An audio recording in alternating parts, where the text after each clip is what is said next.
الحمدللہ رب العالمین والعاقبۃ للمتقین والصلاة والسلام علی اشرف الانبیاء والمرسلین وعلی آلہ وصحبہ اجمعین، اما بعد فاعوذ باللہ السمیع العلیم من الشیطان الرجیم، بسم اللہ الرحمن الرحیم۔ محترم ناظرین کرام، بزرگان دین اور میری عزیز ماؤں اور بہنوں بھائیوں، السلام علیکم ورحمۃ اللہ وبرکاتہ۔ میں آپ کا میزبان عبدالوہاب آپ کو پروگرام گفتگو کے اندر خوش آمدید کرتا ہوں۔ ناظرین، اللہ رب العزت جس کو ہدایت دینا چاہتا ہے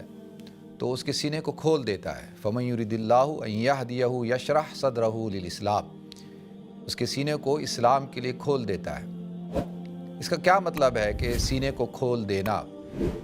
کہ اس کا سینہ اللہ تعالیٰ نے کھول دیا اور اس کے اندر ایمان کا نور داخل ہو گیا، اللہ تعالیٰ کا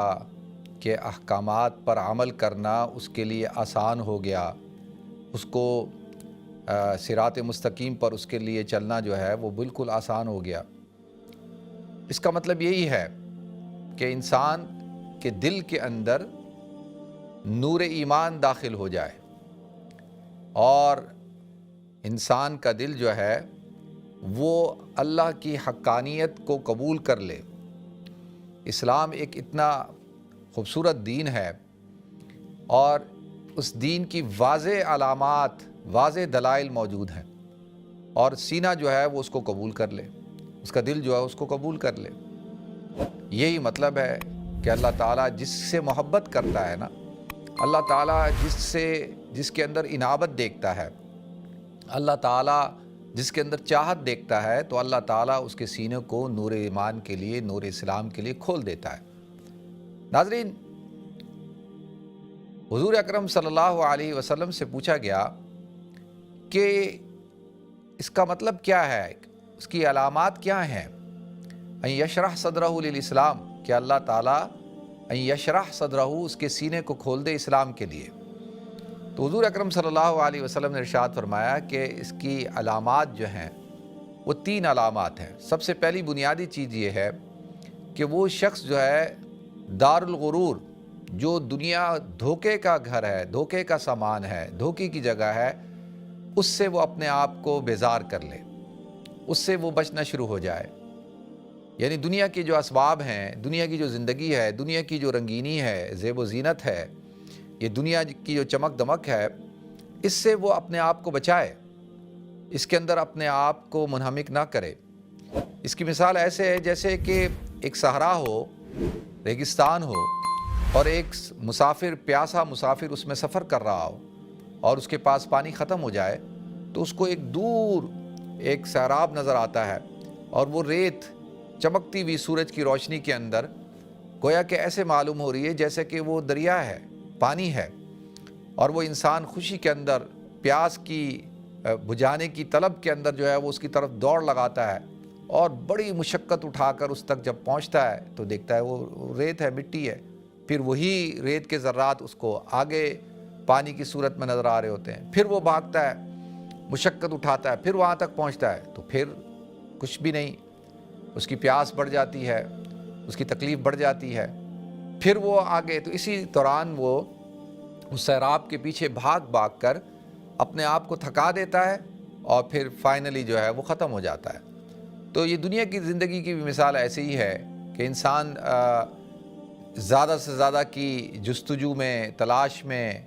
اور بس کہ ابھی میرے پاس 1 لاکھ ہے، جب 2 لاکھ ہو جائیں گے تو میرا مسئلہ حل ہو جائے گا، جب 2 لاکھ ہو جاتے ہیں تو کہتا ہے 5 لاکھ ہو جائیں، 5 لاکھ ہو جاتے ہیں تو اور پیاس بڑھ گئی، اور طلب بڑھ گئی، اور تکلیف بڑھ گئی ہے، اور کی جستجو ہے کہ نہیں 1 ملین ہونا چاہیے، 1 ملین آ گیا تو نہیں اب 2 ملین ہونا چاہیے، 2 ملین نہیں اب 3 ملین ہونے چاہیے،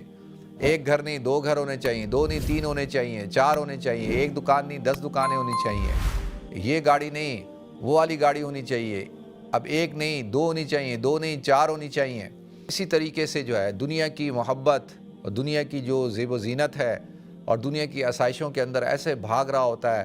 کہ وہ بالکل جو ہے اپنے آپ کو تباہ و برباد کر لیتا ہے۔ تو یہ ہے دار الغرور، یعنی دھوکے کا گھر ہے، دھوکے کا سامان ہے۔ اور ایک تو علامت یہ بیان کی، اور دوسری کیا ہے کہ یعنی کیا کہ 3 علامتیں جس کے سینے کو اللہ تعالیٰ ہدایت کے لیے کھولتا ہے، دار الغرور سے اپنے آپ کو بچاتا ہے، اور دار الخلد یا دار الخلود یا خلد جو ہمیشہ ہمیشہ کی جگہ ہے، جہاں پہ ہمیشہ رہنا ہے، خالدین فیہا قرآن کہتا ہے نا، جہاں ہمیشہ آپ نے رہنا ہے، تو اس کی جستجو کرتا ہے، اس کی خواہش اس کے اندر ہوتی ہے، اس کی طلب ہوتی ہے، اور اس کی طرف بھاگ رہا ہوتا ہے۔ اس کا جو سارا غور اور فکر اور اعمال جو ہوتے ہیں وہ سارے کے سارے کس کی طرف ہوتے ہیں؟ آخرت کی طرف ہوتے ہیں۔ کہ اللہ تعالیٰ نے ارشاد فرمایا نا کہ بل تؤثرون الحیات الدنیا، کہ تم دنیا کی زندگی کو ترجیح دیتے ہو آخرت پہ، والآخرۃ خیر وابقیٰ، آخرت جو ہے وہ بہتر بھی ہے اور ہمیشہ ہمیشہ کی ہے۔ تو اب وہ شخص، اس کا جو مطمع نظر ہوتا ہے، اس کا جو مقصد ہوتا ہے وہ آخرت ہوتی ہے۔ تو ہر چیز کے اندر کس کو سامنے رکھتا ہے؟ آخرت کو۔ جو شخص جس کا سینہ تنگ ہوگا، دیکھیں اسی آیت میں سورہ انعام کی آیت ہے، وَمَن يُرِدْ أَن يُضِلَّهُ يَجْعَلْ صَدْرَهُ ضَيِّقًا حَرَجًا كَأَنَّمَا يَصْعَدُ فِي السَّمَاءِ، کہ جس کے سینے کو اللہ تعالیٰ تنگ کر دیتا ہے، سینہ تنگ ہو گیا ہے، جب اس کے سامنے اللہ کا ذکر کیا جا رہا ہے، جب اس کے سامنے جو ہے حق آ رہا ہے، وہ حق کو قبول نہیں کر رہا، اور وہ اپنے آپ کو تباہی اور بربادی میں ڈالتا ہے، اور وہ آخرت کو چھوڑ کر دنیا کو اختیار کرتا ہے، اور دنیا کی زندگی کو جو ہے وہ ترجیح دیتا ہے، بل تؤثرون الحیات الدنیا، دنیا کی زندگی اس کا جو ہے وہ سب سے پہلا جو اولین مقصد ہوتا ہے وہ دنیا کی زندگی ہوتی ہے۔ حالانکہ دنیا کی زندگی تو ختم ہونے والی ہے، اور یہ دنیا پوری کی پوری ختم ہونے والی ہے۔ عقل مند آدمی وہ ہوتا ہے کہ جو آخرت کی تیاری کرے۔ حضور اکرم صلی اللہ علیہ وسلم نے ارشاد فرمایا، الکیس من دان نفسہ وعمل لما بعد الموت، کہ عقل مند آدمی وہ ہے جو آخرت کی تیاری کرے اور مرنے کے بعد کی زندگی کے لیے اعمال کرے، جو اپنے نفس کو تیار کرے، اپنے نفس کو دھوکے میں نہ ڈالے، اور اس زندگی کے لیے کوشش کرے جو ہمیشہ ہمیشہ کی زندگی ہے۔ تو حضور اکرم صلی اللہ علیہ وسلم نے ارشاد فرمایا کہ دار الخلد کی طرف جو ہے اس کا دھیان ہونا چاہیے، اس کا پورا جو مقصد ہوتا ہے وہ آخرت کی زندگی ہوتی ہے، اس کا سفر آخرت کی زندگی کی طرف ہوتا ہے۔ تو یہ پھر تیسری نشانی یہ بیان کی کہ وہ شخص جو ہے مرنے کے بعد کی زندگی کو اور اس کے اعمال کو اختیار کرتا ہے، یعنی جو مرنے کے بعد کی زندگی ہے اصل میں وہ زندگی ہے، اور اس کے لیے وہ اپنے آپ کو اپنی تیاری کر رہا ہوتا ہے۔ وَعَمِلَ لِمَا بَعْدَ الْمَوْتِ، موت کے بعد کی جو زندگی ہے اصل زندگی تو وہ ہے۔ تو جس شخص کے اندر یہ 3 علامتیں پائی جائیں تو گویا کہ اللہ تعالیٰ نے اس کے سینے کو کھول دیا ہے۔ اور جیسے دوسری جگہ ارشاد فرمایا، افمن شرح اللہ صدرہ للاسلام، کہ اللہ تعالیٰ جس کے سینے کو اسلام کے لیے کھول دیتا ہے، فہو علی نور من ربی، کہ وہ اپنے رب کے نور میں ہوتا ہے، یعنی اس کے اندر اللہ اپنا نور ڈال دیتا ہے، اسلام کا، ایمان کا نور ہوتا ہے، اور وہ اسی اسلام اور ایمان کے نور میں جو ہے وہ ٹریول کرتا ہے، سفر کرتا ہے۔ یعنی دنیا کے اندر جو گناہوں کی، شرک کی، بدعات کی، رسوم رواج اور دھوکہ اور یہ مختلف قسم کی جو گناہ ہیں، کبائر گناہ، ان کی تاریکیاں ہیں، اندھیرے ہیں، اور ان اندھیروں کے اندر آپ ایک آدمی ہے اور وہ سفر کر رہا ہے، اور وہ ایسے خطرناک جنگل کے اندر ہے جہاں پہ کھائیاں ہیں، گھاٹیاں ہیں، دلدل ہیں، اور درندے ہیں، اژدہے ہیں، اور ایسے جانور ہیں جو اس کو نقصان پہنچا سکتے ہیں، اور وہ سخت تاریکی کے اندر ہے۔ اب اگر اس شخص کو روشنی مل جائے، چراغ مل جائے، اور کوئی ایک ایسا آلہ مل جائے جس کے اندر نور ہو، لائٹ ہو، تو اس کا تو کام بن گیا، اور وہ تو جو ہے اس تاریکی سے اپنے آپ کو نکال لے گا، اس تاریکی سے گزر کر اپنی منزل مقصود تک پہنچ جائے گا۔ تو اسی طریقے سے دنیا کے اندر جو تاریکیاں ہیں، کفر، شرک، کبائر اور بدعات، رسوم رواج، جب ایک انسان کے دل کے اندر نور ایمان داخل ہو جاتا ہے تو وہ اللہ کے نور کے اندر ہوتا ہے، وہ اللہ اپنے نور کے ذریعے سے اس کو صراط مستقیم دکھاتا ہے۔ وَهَذَا صِرَاطُ رَبِّكَ مُسْتَقِيمًا، کہ یہ سیدھا راستہ ہے جو تمہارے رب کی طرف تمہیں لے کے جاتا ہے، جس کی ہم دعا مانگتے ہیں، اهْدِنَا الصِّرَاطَ الْمُسْتَقِيمَ، کہ اللہ تو ہمیں سیدھے راستے پہ چلا۔ تو لہذا یہ شرح صدر جو ہے یہ ایک اتنا بڑا اللہ کی طرف سے تحفہ ہے، انعام ہے، اور اللہ اپنے محبوب بندوں کو یہ عطا کرتا ہے، اپنے جو محبین ہوتے ہیں اللہ تعالیٰ ان کو عطا کرتا ہے۔ جیسے ہم دیکھتے ہیں، الم نشرح لک صدرک، اے نبی ہم نے آپ کے سینے کو کھول دیا۔ تو یہ کتنا بڑا اعزاز ہے اور اسی طریقے سے حضرت موسیٰ علیہ السلام دعا مانگ رہے ہیں رب اشرح لی صدری، کہ اللہ تو میرے سینے کو کھول دے۔ تو اسی طریقے سے ہر مسلمان کو جو ہے وہ دعا مانگنی چاہیے کہ اللہ تو میرے سینے کو کھول دے، کہ اللہ تو مجھے حق دکھا، اللہم ارنا الحق حقا وارزقنا اتباع، کہ اللہ تو مجھے حق دکھا اور اس حق کی اتباع کرنے کی توفیق عطا فرما۔ یہ نہ ہو کہ حق میرے سامنے ہو اور میں اس کو قبول نہ کروں۔ تو فمن یرید اللہ ان یشرح صدرہ للاسلام، تو اللہ تعالیٰ اس کے سینے کو اسلام کے لیے کھول دیتے ہیں۔ ومن یرید ان یضلہ یجعل صدرہ ضیقا حرجا کانما یصعد فی السماء، اور اللہ تعالیٰ جس کے سینے کو تنگ کر دیتے ہیں تو وہ گویا کہ ایسے ہو جاتا ہے جیسا کہ آسمان پر چڑھ رہا ہے۔ اب آپ مجھے بتائیں کہ آسمان پہ چڑھنا کوئی ممکن ہے؟ آسمان پر کوئی چڑھ سکتا ہے؟ وہ تو ممکن ہی نہیں ہے۔ یعنی وہ شخص ایسی چیز کی کوشش کر رہا ہے کہ جو ناممکنات میں سے ہے۔ آسمان پہ تو چڑھا ہی نہیں جا سکتا، اور اگر کوئی چڑھنے کی کوشش کرے گا تو کیسے چڑھے گا؟ وہ تو چڑھ ہی نہیں سکتا، ناممکنات میں سے ہے۔ تو یجعل صدرہ ضیقا حرجا کانما یصعد فی السماء کذالک یجعل اللہ الرجس علی الذین لا یؤمنون۔ تو اللہ تعالیٰ نے یہ ان لوگوں کے اوپر اس عذاب کو مسلط کر دیا ہے۔ مثال کے طور پہ ایک آدمی ہے، اگر وہ پہاڑ پہ چڑھنے کی کوشش کرے تو چڑھ سکتا ہے، بالکل ممکن ہے۔ کسی اونچائی پہ چڑھنے کی کوشش کرے تو چڑھ سکتا ہے، کوئی نہ کوئی راستہ بنا سکتا ہے، دھکے کھاتا ہوا لڑکتا پھڑکتا کسی نہ کسی طریقے سے پہنچ ہی جائے گا۔ کسی درخت پہ چڑھنا چاہے، کسی اور بلندی پہ چڑھنا چاہے تو ممکنات میں سے ہے، لیکن آسمان پہ چڑھنا تو ممکنات میں سے نہیں ہے۔ تو یہ اللہ تعالیٰ نے جو ہے ان لوگوں کے اوپر اس عذاب کو مسلط کر دیا۔ اللہ تعالیٰ ان کے سینوں کو تنگ کر دیتا ہے۔ دیکھیں حضور اکرم صلی اللہ علیہ وسلم جب آپ پیغام لائے ہیں اسلام کا، ایمان کا اور توحید کا اور رسالت کا، عقیدہ آخرت کا، تو عرب معاشرے کے اندر کتنے بڑے بڑے حکماء تھے، عقل مند لوگ تھے، جو اپنے آپ کو کہتے تھے کہ جی ہم سب سے زیادہ عقل مند ہیں۔ جیسے ابو جہل کے بارے میں آتا ہے کہ وہ اس کی جو کنیت تھی ابو الحکم تھی، اور وہ ابو الحکم کیا کہ مطلب وہ اپنے آپ کو سمجھتا تھا اور اس کو سمجھا جاتا تھا کہ وہ بھائی بڑا حکیم دانا شخص ہے اور وہ تو فیصلے کیا کرتا تھا، اور لیکن اس کو یہ بات سمجھ میں نہیں آ رہی۔ اس کا دل اتنا تنگ ہو گیا ہے، سخت ہو گیا ہے کہ اس کے سامنے جو کھلم کھلا واضح نشانیاں ہیں، دلائل ہیں، برہان ہیں، بینات ہیں جو اس کو نظر نہیں آ رہے۔ جیسے اگر دن نکلا ہوا ہو اور کوئی شخص جو ہے وہ آپ سے دلیل مانگے کہ بھائی بتاؤ سورج ہے یا نہیں ہے، آفتاب آمد دلیل آفتاب است، کہ آفتاب کا نکلنا یہ اس بات کی دلیل ہے کہ آفتاب موجود ہے، تو تم مجھ سے کیا دلیل مانگ رہے ہو؟ تو اسلام جو ہے جب اس کا آفتاب طلوع ہو گیا اور جب اس نے اپنی روشنی کو پورے عالم کے اندر پھیلا دیا اور لوگوں کے دلوں کو منور کرنا شروع کر دیا، تو اب تم کون سی دلیل مانگ رہے ہو؟ تم کون سا جو ہے وہ کہتے ہو کہ جی میرے سامنے کوئی برہان لاؤ؟ تو اب وہ شخص جو اتنا عقل مند ہے، اس جیسے اور بہت سارے لوگ تھے جو بڑے عقل مند تھے اور دنیاوی معاملات کو بڑا سمجھتے تھے اور ان کو لوگ بڑا ہوشیار سمجھا کرتے تھے، لیکن ان کے سامنے یہ واضح نشانیاں تھیں جو ان کو نظر نہیں آ رہی تھی۔ تو اللہ تعالیٰ نے ان کے سینوں کو جو ہے وہ تنگ کر دیا تھا۔ اسی طریقے سے ہم دیکھتے ہیں ہر دور کے اندر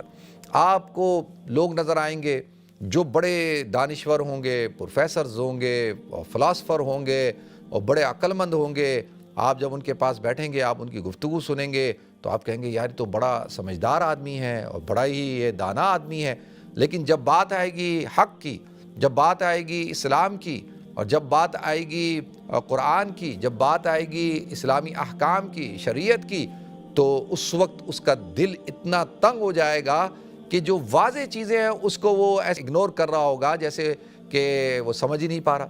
اور وہ شو یہ کرے گا کہ یار یہ تو حیثیت ہی نہیں ہے ان چیزوں کی۔ تو اب آپ اس شخص کے بارے میں کیا رائے قائم کریں گے؟ آپ یہی رائے قائم کریں گے نا کہ بھائی آپ کہیں گے کہ یار اس کا تو دل تنگ ہو چکا ہے، اس کا دل تو حق کو قبول کرنے کو تیار ہی نہیں ہے نا۔ فویل للقاسیۃ قلوبہم من ذکر اللہ،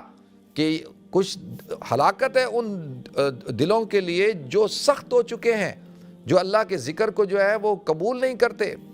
تو یہ وہ لوگ ہیں کہ جن کے دل جو ہے وہ سخت ہو چکے ہیں، یعنی کسی بھی معاملے کے اندر، اور خاص طور پر حق کو قبول کرنے کے معاملے کے اندر۔ آپ دیکھیں دنیا کے اندر آپ ملاقات کرتے ہیں،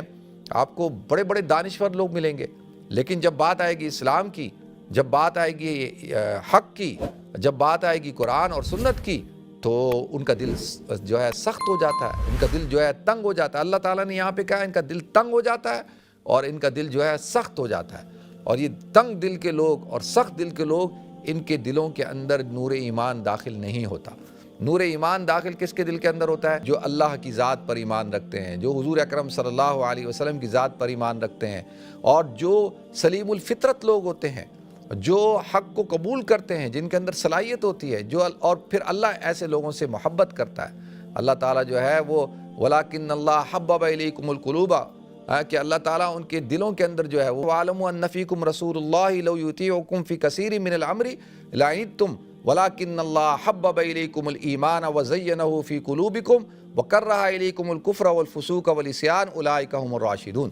کہ یہ وہ لوگ ہیں کہ جن کے دلوں کے اندر جو ہے حببہ، ایمان کی محبت جو ہے ان کے دلوں کے اندر بھر چکی ہے،